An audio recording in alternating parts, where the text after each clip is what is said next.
সংসার সুখের হয় রমণীর গুণে। এ কথাটি কে কতটা গুরুত্ব সহকারে দেখে আমি জানি না, কিন্তু আমি কথাটা অনেক মানি। যে নারী যত বেশি ধৈর্যশীল হবে সে নারী ততটা সংসারটা সুখের হবে, সুন্দরভাবে সংসার হবে এবং সংসারটা পরিপাটি হবে। কারণ প্রতিটা নারীর গুণ থাকতে হবে, শুধু সৌন্দর্য থাকলে তো আর হবে না। সব কিছুর প্রতি তার অ্যাডভান্স এবং সব কিছু যত্ন সহকারে, ধৈর্য সহকারে সংসার করা হচ্ছে আমাদের মেয়ে মানুষের বুদ্ধিমত্তির লক্ষণ। যত বেশি ধৈর্য নিয়ে সংসারটা করবো তত ধৈর্য সংসারটা সুন্দর হবে। আর ধৈর্যর কথা কী বলবো, বাচ্চা সামলানো, সংসার সামলানো, সব কিছু সামলিয়ে মানে সংসার করাটা সো টাফ। আমার মনে হয় মাটি কাটা ভালো, কিন্তু বাচ্চা সামলানো ভালো না। বাচ্চা সামলাতে গিয়ে একদম আমার অবস্থা খুবই বেহাল হয়ে গেছে। সকালে ঘুম থেকে উঠেই বাচ্চাদের নিয়ে স্কুলে গেলাম, স্কুল থেকে আসলাম, এসে আবার এই যে ফ্রেশ হব, কারণ আমার প্রচণ্ড লেভেলে গরম লাগতেছিল। সেজন্য আমি গোসলটা সেরে ফেললাম। ছেলেকে বোঝায় বললাম যে আমি একটু গোসলটা শেষ করে আসি, তারপর তোমাকে নাস্তাটা রেডি করে দিই।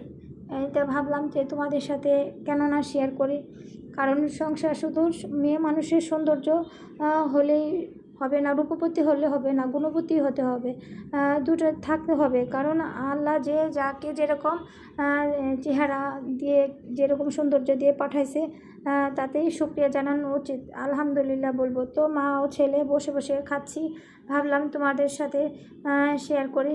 আর প্রচণ্ড বাহিরে যেন কেন আজকে কয়েকদিন যাবৎ প্রচণ্ড লেভেলে গরম, ভাবলাম ফিল্টারে একটু পানি দিই আর তোমাদের সাথে একটু শেয়ার করি। আর হচ্ছে তোমরা আমার জন্য বেশি বেশি দোয়া করবা, যাতে আমি সুস্থ থাকতে পারি। সুস্থ থাকতে পারলে হয়তো বা নিজের কাছেও ভালো লাগে আর সংসারের কাজকর্ম করতে ভালো লাগে। প্রতিদিন ঘরের মানুষটাকে বলতে ভালো লাগে না যে আমার শরীর ভালো লাগতেছে না, শরীর খারাপ লাগতেছে। যাই হোক, আর আমার এই যে বেডশিট চেঞ্জ করা প্রতিদিনই আমার রুটিন হয়ে গেছে। কারণ যেহেতু ছেলে বারবার বিছানা নষ্ট করে দেয়, ও হচ্ছে উল্টা হয়ে শোয়, তো এর জন্য বিছানাটা অনেক সময় শিসটা পড়ে যায়, ডাইপারটা হয়ে নষ্ট হয়ে যায়। সেজন্য আর কি, তো ছেলেদেরকেও একটু শিক্ষা দেওয়া উচিত। সব সময় মায়ের কাজ করবে, ছেলে কাজ করবে না, বাচ্চাদের এই শিক্ষাটা দেওয়া উচিত যে বাচ্চারা যখন খেতে বসবে বা বাচ্চারা টেবিলে খাবার কিংবা অন্য অন্য সংসারের কাজের মধ্যে ছেলেদের, যে কোনো বাচ্চা, ছেলে হোক আর মেয়ে হোক, যে এই কাজটা করো, এভাবে না ওভাবে কাজ শেখালে হয় কি, দেখা যায় যে পরবর্তীতে হঠাৎ অসুস্থ হলে ওরা একটু হেল্প করতে পারে। আর ওদেরও শেখার একটা ব্যাপার আছে, কার ভাগ্যে কী আছে সেটা তো আর বলা যায় না। সেজন্য মা যদি বুদ্ধিমতী ও জ্ঞানী হয়, তাহলে ছেলেরাও ভালো হয়, ছেলেরাও কাজের হয়, গুণবতী হয়, আমি এটা বিশ্বাস করি। তো তোমাদের ভাইয়াকে বলছিলাম আমার মরিচ শেষ হয়ে গেছিলো, জিরা শেষ হয়ে গেছিলো, সবগুলা শুকনো বাজারে নিয়ে আসছে, ভাবলাম তোমাদের সাথে শেয়ার করি। আর এই ফুলটা আমি যতভাবেই ঠিক করে রাখতে চাই ততভাবেই ও পড়ে যাবে। এই যে অফ ক্যামেরা আমি কিছু গুছাই নিছি, যেহেতু আমার পিছিয়ে একজন আছে প্রত্যন্ত দুষ্ট বালক সে। তো তোমাদের একটা কথাই বলবো কি, নিজেরা কাজ করবা করো, কিছু বাচ্চাদেরও একটু শেখাবা।